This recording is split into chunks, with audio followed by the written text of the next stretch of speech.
So a frequently asked question is, when will they stop canceling cruises? When will they stop canceling my cruises? And a lot of people answer, well, they'll stop canceling cruises once cruising restarts. But unfortunately, I don't think that's true. And we need to be prepared for it. Let's talk about it.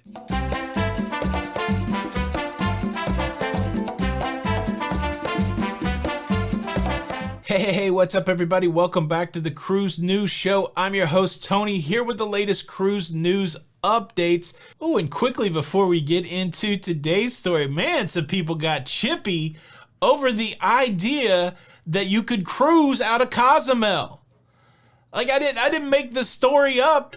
The mayor in Cozumel's got a plan. He's working with a cruise line. They're going to figure out how to get one or two ships stocked up.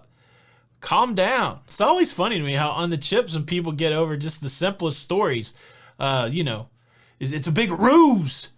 It's all lies. The world's not that dark, people. Well, of course, with that in mind, today's story is a little bit of a bummer. Cruises may get canceled even after cruising restarts. Here we go. Well, just a couple days ago, Norwegian Cruise Line Holdings had their earnings call. It's very similar to what we talked about when Royal Caribbean did theirs. They give a big prepared statement, and then they have a question and answer period. I've been living a little bit in the transcript of that call, looking for things that I think would be helpful to all of us. And I came across this, which I think is very important. Many of us assume that once cruising gets the green light, then everybody that has a cruise scheduled will be good to go. But that's probably not the case. It's going to take a while to get cruising restarted. There's going to be limited capacity on cruise ships. And even if the CDC doesn't limit the capacity on cruise ships because everybody's vaccinated, for example, there's still going to be limited capacity on cruise ships because it's not just a on-off type business. And look, that's just not me saying it. That's just not my opinion. I'm pulling this directly from Frank Del Rio. He's a major leader in the cruise industry. And what he said in this question and answer, pretty revealing. Say it ain't so, Frank. Pay close attention if you have a Norwegian cruise booked, and pay close attention really if you have any cruises booked in the next year. I don't want my cruise to get canceled, but here's the question and answer. So I think you know how this goes. You've got the leaders from the cruise company on one side of the phone. You've got analysts on the other side of the phone. The cruise company leaders have gone through their deal, and now the analysts are asking questions. Here's a very important question for us. Stephen Grambling from Goldman Sachs, he asked this question. Good morning, thank you. I know there's a lot of moving parts still, but within that 6 to 7 months that you cited for relaunching a full fleet, how do you think about occupancy at the ship level within the current CDC framework, and how might the vaccine change that? So there's been a conversation going on. Earlier in the conversation, the CEO of Norwegian Cruise Line Holdings, Frank Del Rio, said it would probably take 6 to 7 months to get the entire fleet sailing again. He also said in the same call that it would take 90 days to get one ship from its current status back into service, and their thought process is that they would bring one ship online per week until the entire fleet comes back online. So 6 to 7 months. The starting date for all of that is when the CDC gives the green light. And so we're not really even talking about dates here. We're talking about what happens once these ships come back online. And Stephen Grambling has the pertinent question. He's saying by the time that cruising starts, the majority of people will be vaccinated. Do you think the CDC will still have a capacity requirement? And will that matter for the cruising restart? This is how Frank Del Rio answers. He said, well, the CDC, to the best of my knowledge, has yet to give the industry a target occupancy. For our own internal working purposes, we assume at the beginning that the maximum occupancy will be in the 50% range. So think about this. Today, our entire fleet is available to book, let's say in the third quarter, in July moving forward. Every single ship in the fleet has passengers. There's bookings on them.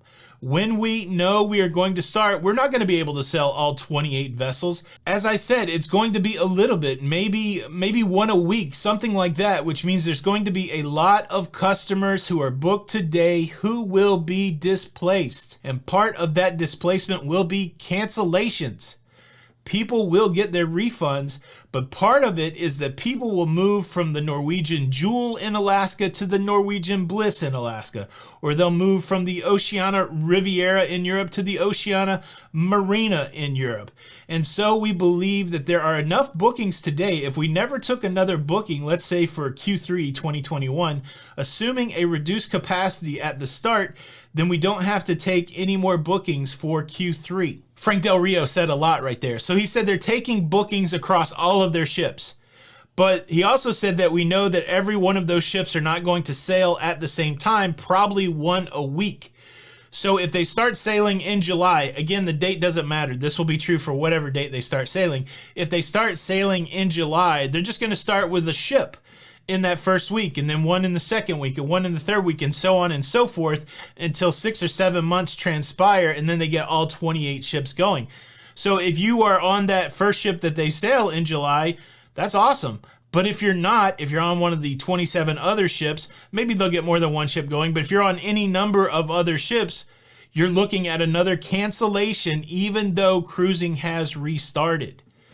I think we just need to prepare ourselves for that, because what I've seen, at least in the community, is cancellations. They bum people out. They're depressing. It brings a lot of uncertainty. And so I think a lot of us in our minds say, okay, cruising's restarted. Everything's going to be good.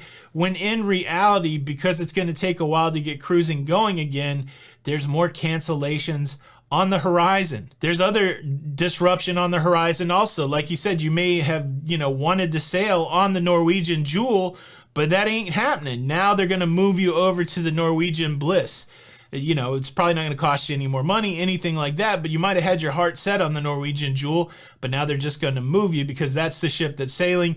Maybe the Norwegian Jewel's not sailing yet. It's really an interesting study in demand. He talks to another analyst about how the demand is great, and Frank Del Rio actually sees this as a great time for cruising, a cruise boom, as it were, because there is so much pent-up demand and there is such limited capacity. And so for the short term, the cruise companies will enjoy the ability to charge higher prices because of supply and demand. Essentially boiling down, what he says here is that they currently have enough bookings across all of the ships, which we know all the ships won't go at the same time, that if they don't take any more bookings for Q3, they're fine, because they're going to have a challenge anyways getting all the people that they already have booked on a cruise. Then he goes on to talk about that when all these ships come online in 2022, that there will be less disruption, there will be less cancellation, and then at that point, Norwegian may be experiencing where there is more supply than demand, and that could make a difference when it comes to pricing. At least in his estimation, the pent-up demand of cruisers that have not been able to cruise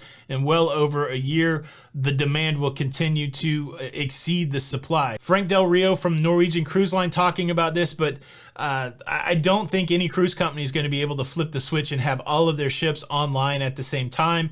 And so it's likely that you will see this disruption even after the cruise restart happens, probably across most of the cruise lines. Now, I do think there are a couple key takeaways from this answer from Frank Del Rio. I'm going to break it down for you real quick. Before I get there, let me quickly invite you to subscribe to the Lido Loca YouTube channel. It doesn't cost anything to subscribe, and the benefits that you get is you will be able to stay up to date on all that's going on in cruising. If you love that cruise life, if you want to be a part of a virtual cruising community, hit the subscribe button with the notification bell on. That way you don't miss out on any of these shows. Now here's the takeaways. So the big takeaways, yes, it will be a great day to celebrate when the cruise restart happens, but we have to be mindful that not everybody who has a cruise booked after the date of the cruise restart is guaranteed to have their cruise. More likely than not, there will be more cancellations. So keep that in mind. Keep yourself level set in that reality.